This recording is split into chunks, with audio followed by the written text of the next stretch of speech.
Bangsat, gue kan nonton film ini kemarin malam ya. Ini merindingnya sampai sekarang bos. Sampai detik ini gue masih merinding karena adegannya kebayang-bayang mulu di otak gue nih, gak bisa lepas nih Ben.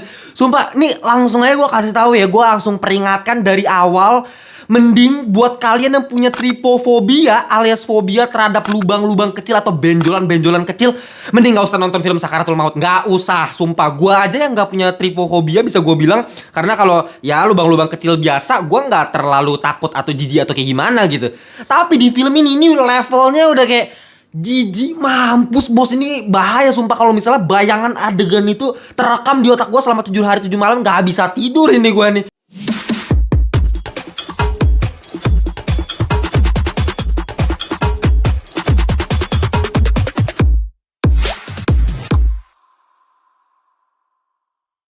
Welcome back to Ngelantur Indonesia. Skuin nonton, skip, blon. Jangan lupa kalian semua, bersama gue Timothy Vidalo, kita masuk ke segmen review. Dan selalu gue ingatkan, review dari Ngelantur selalu non-spoiler. Jadi kalau kalian pengen nonton film apapun itu, mending mampir dulu ke channel Ngelantur buat dapetin first impression dari gue. Jangan lupa juga yang belum join grup Telegram Ngelantur Corps, linknya udah gue taruh di bawah. Tinggal diklik, join aja sama 3 ribuan Ngelantur Corps yang lain. Kalian bisa ngobrolin seputar perfilman, TV series, anime, atau apapun itulah mengenai pop culture. Oke? Langsung aja kita masuk ke pembahasan film berjudul Sakaratul Maut.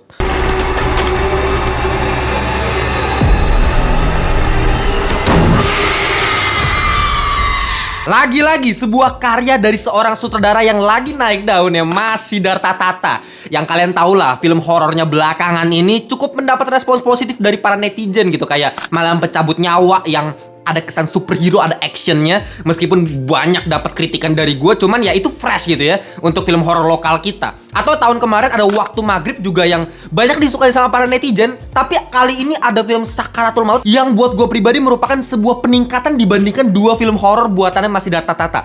Ya mungkin nggak tahu kalian bakal setuju sama gue atau enggak. Cuma buat gue, Mas Siddhartha Tata itu nggak jago sebagai penulis skrip. Entah kenapa ya. Karena kalau kalian cek Malam Pencabut Nyawa sama Waktu Maghrib, itu yang nulis skrip kan dia. Tapi untuk Sakaratul Maut ini yang nulis skrip bukan dia. Dan jauh lebih bagus dari segi penulisan naskahnya. Sedangkan 2 film sebelumnya itu dari segi shotnya keren gitu ya, menarik, fresh. Tapi entah kenapa kayak penulisannya ada yang aneh aja. Kayak ada aja dah masalahnya ya. Mungkin karena Mas Siddhartha Tata latar belakangnya adalah videographer wedding ya. Jadi dia emang jagonya di masalah teknis dalam masalah penyutradaraannya aja. Sedangkan penulis skrip mending diserahin ke yang lain. Nggak tahu ya, menurut gue pribadi sih. Cuman ya balik lagi ke film Sakaratul Maut. Ini film yang ngomongin sebuah topik yang lagi trending nih saat ini, yaitu mengenai kodam nih bos ya. Ya kan dari kemarin pasti kalian udah banyak tuh yang nanya, "Bang, kodam lu apa bang? Bang, kodam lu apa bang?" Ya kalau kalian nanya kodam gua apa, kodam gua Biawak Danau Toba Eko 9 tuh bos ya. Kalau kalian mau tahu ya, makanya jangan macam-macam sama gua.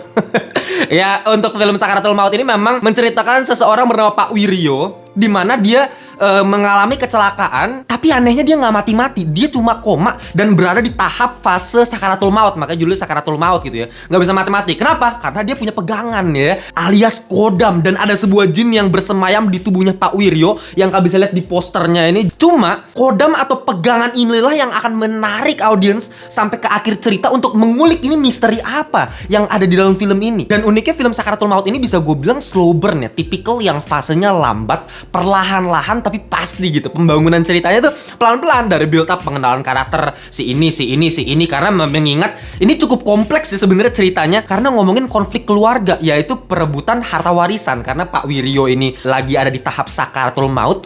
Ada yang ngomong kalau misalnya ya kita harus udah ngomongin nih masalah pembagian harta warisan ini, karena meskipun Pak Wiryo belum mati tapi dia udah sekarat ini mah udah pasti mati gitu kan. Tapi ada satu lagi saudarinya yang ngomong, "Ya janganlah, orang bapak kita belum mati, nggak etis banget untuk kita ngomongin harta warisan." Nah itu konflik-konflik yang sangat relatable untuk di masyarakat, untuk bahkan di keluarga kita sendiri. Dan ini ya pendekatan yang menurut gue sangat-sangat dekat dengan kehidupan kita. Makanya Mas Siddhartha Tata memutuskan membuat film ini dengan lambat, dengan tempo yang pelan, untuk memahami ini keluarganya ada siapa aja sih. Karena memang dari struktur keluarganya aja udah ribet sebenarnya.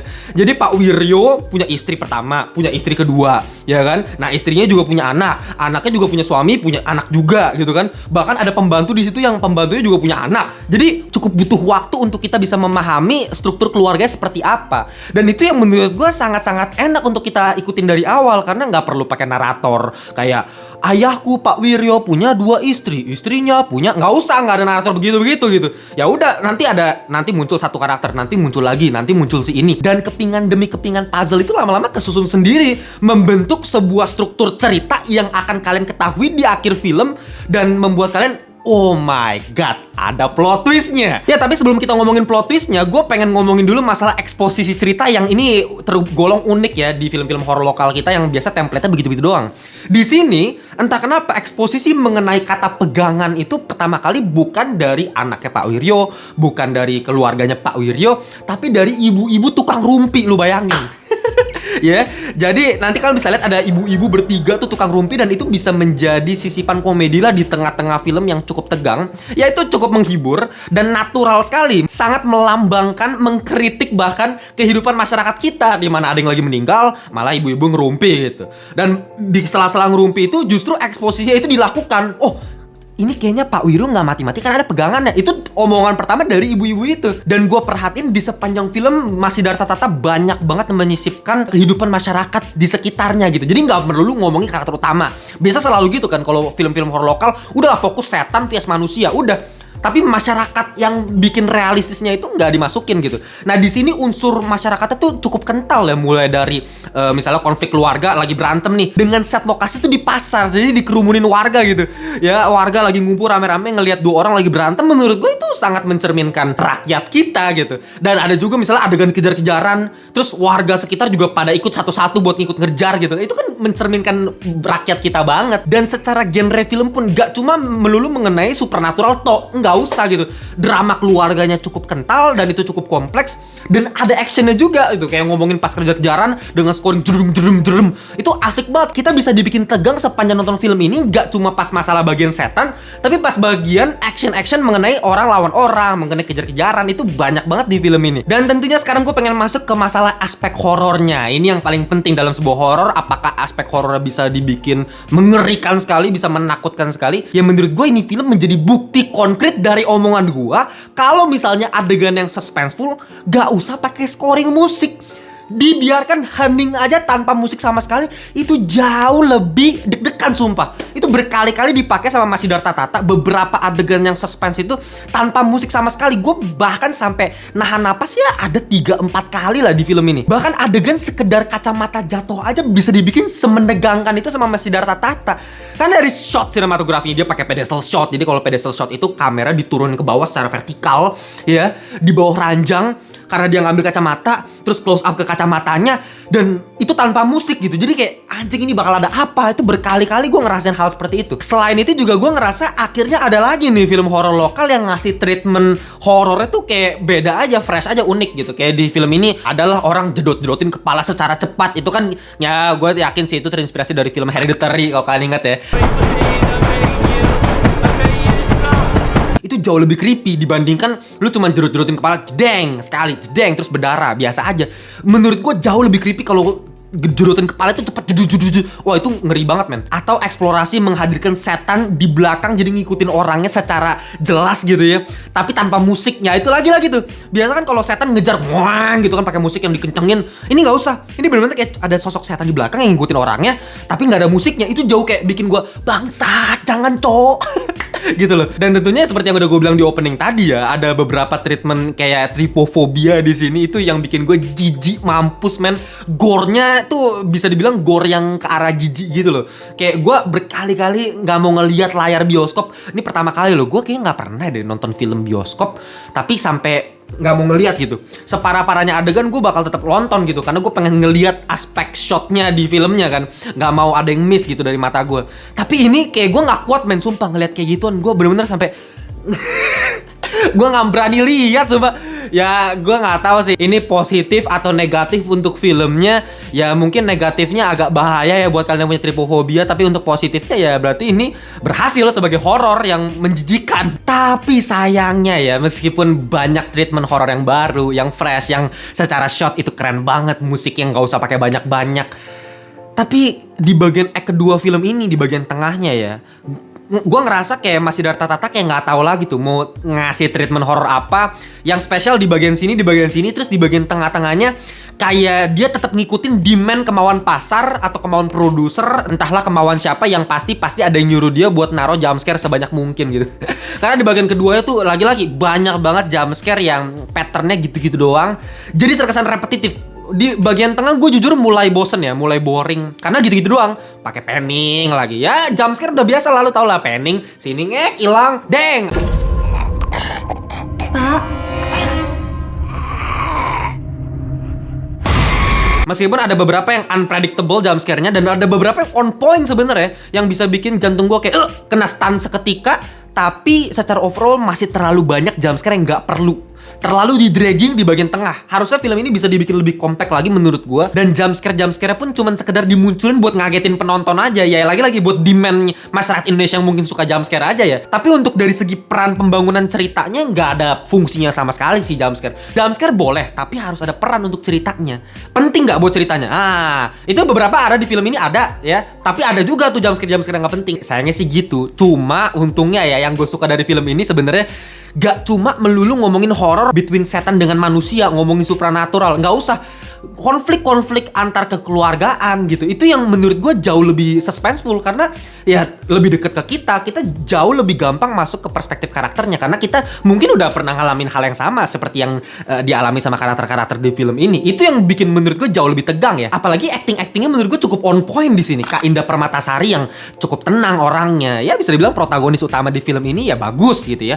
Bahkan Kak Della Dartian yang bisa dibilang opposite karakternya Indah, meskipun mereka adik kakak ya, tapi Della ini kayak karakternya jauh lebih barbar, jauh lebih berani, dan ketika dia ngomel-ngomel tuh dia ketika marah ya gue suka sih actingnya ya. Dan asiknya lagi gue suka banget cara Mas Siddhartha Tata masukin konflik demi konflik itu lewat voice over dulu di awal.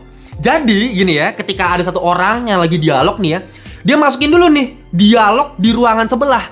Wah, ada yang lagi berantem gitu ya.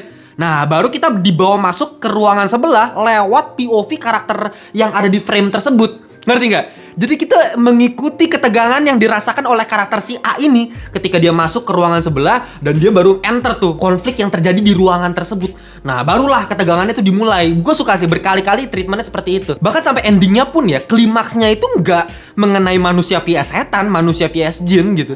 Mengenai manusia vs manusia. Jadi ada pihak manusia yang memicu konfliknya. Jin itu cuma jadi perantara sisi supranaturalnya aja yang membuat film ini jadi horor gitu kan. Tapi pemicu konflik utamanya ya manusia vs manusia. Jadi lagi-lagi manusia sumber utamanya, dan itu jauh lebih menarik sih untuk diikutin menurut gue. Karena ketika konflik berasal dari manusia itu jauh lebih terkesan realistis dan kita lebih gampang masuk ke ceritanya. Kita bisa lebih gampang percaya sama filmnya. Apalagi di film ini nanti masalah intinya. Jadi sepanjang film nanti kalian nonton build up ceritanya, diperkenalkan keluarga ini yang kompleks gitu ya. Semuanya nanti menuju ke satu titik, di mana titik inilah yang ngebuka, oh ternyata sebenarnya ceritanya kayak begini. Ya itu dengan plot twistnya yang tadi gue udah bilang. Ya bisa gue bilang plot twist di film ini adalah salah satu plot twist yang berhasil. Cukup sukses, cukup mengagetkan, dan make sense banget plot twistnya. Jadi nggak ngadi-ngadi, nggak terkesan tiba-tiba dari plot yang A lo tiba-tiba jadi B. Nah itu plot twist yang suka ngadi-ngadi kayak gitu tuh. Jadi kayak nggak jelas banget gitu plot twistnya.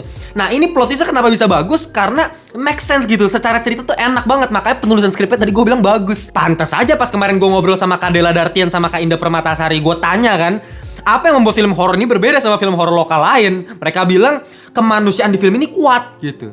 Terus pas gue tanya lagi, ini memang mengenai apa? Mengenai plot perebutan harta warisan. Terus gue pikir kan, kalau ngomongin konflik keluarga perebutan harta warisan, eksplorasi plotnya bisa dibikin sewah apa? Menurut gue kayaknya bakal gitu-gitu doang gitu. Oh ternyata saya dikecoh pak. Ternyata mereka ngomong muter-muter kan. Gue tanya mereka muter-muter, mereka gak kasih tau jawabannya tuh. Pantas ternyata plot twist filmnya.